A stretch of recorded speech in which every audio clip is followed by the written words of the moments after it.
سوال ہے جی عظمت جنیجو ہیں کراچی سے، حسن گجر ہیں لاہور سے، شیر عباس لکھا ہے استنبول سے۔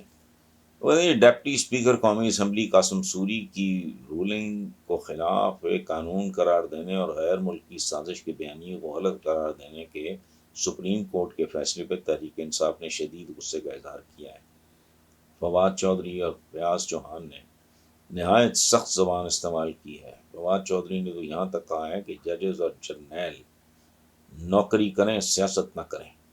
اس صورتحال پہ آپ کا کیا تبصرہ ہے؟ اس پہ میرا تبصرہ نہ سنیں، پاکستان کی کل تاریخ سامنے ہے، اس کا تبصرہ۔ کبھی کوئی موٹی گردن والا جیسے گاٹا کہتے ہیں، غریب لوگ، جیلیں بھری ہوئی ہیں پورے پاکستان کی جیلوں میں، مجھے نہیں پتا، نیٹ پہ بیٹھ جائیں پتہ لگ جائے گا وہاں کو تگڑا بندہ ہے نہیں ہے۔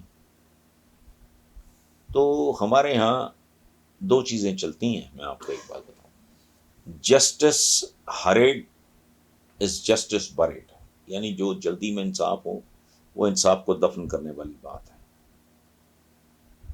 یہ ایک طرف ہے۔ دوسری طرف کہتے ہیں کہ جسٹس ڈیلیڈ جسٹس ڈینائڈ، دنیا جانتی ہے کہ کون کون ڈاکو ہیں، چور ہیں، لیکن نہیں، میں اگر معصوم ہوں، میرے پاس اچھا وکیل کرنے کے لیے وسائل نہیں ہیں، تو میرے خلاف جو غنڈا ہے وہ بھی جیت جائے گا۔ یہ اصل اوقات ہیں۔ باقی یہ تنگ آمد بجنگ آمد ہوتا ہے۔ فواد چودھری اور فیاض چوہان، خاص طور پہ فیاض چوہان کا آپ چھوڑیں، فواد چودھری خود ماہر قانون ہیں، سمجھدار ہیں، بیلنسڈ ہیں، ذہین ہیں بہت، اور دوسرے صاحب کے بارے میں تو میں نہیں جانتا کوئی۔ اچھا،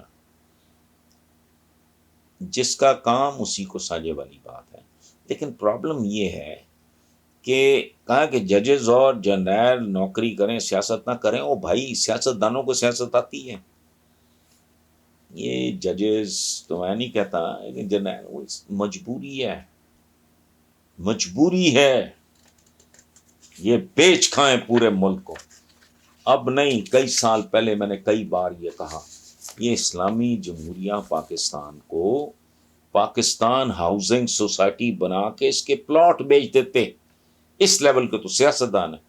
اس لیے بس وہ کہتے ہیں نا، اس بگول تک کچھ نہ پھول، اس سے زیادہ کچھ نہیں۔